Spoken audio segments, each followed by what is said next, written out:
Kamusta? Ako si Maria, isang simpleng may bahay na nais magbahagi sa inyo kung paano kumita ng pera sa online.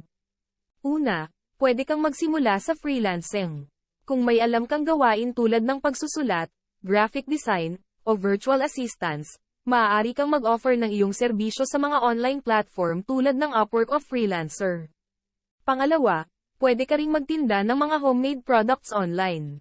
Kung mahilig ka sa paggawa ng crafts o pagluluto, subukan mong ibenta ang iyong mga likha sa mga online na tindahan tulad ng Etsy o sa Facebook Marketplace. At panghuli, maaari kang mag-try ng content creation. Kung may kaalaman ka sa isang partikular na larangan, pwede kang magsimula ng blog o YouTube channel at magbahagi ng iyong kaalaman. Maaari mo itong monetize sa pamamagitan ng advertising, sponsorships, affiliate marketing, o pagbebenta ng digital products.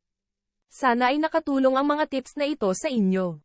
Huwag matakot subukan ng iba't ibang paraan ng pagkita online. Maraming salamat sa panonood. Huwag kalimutan mag-follow sa akin para sa mga susunod na mga kaalaman paano kumita, makatipid, maging masaya na mga nanay.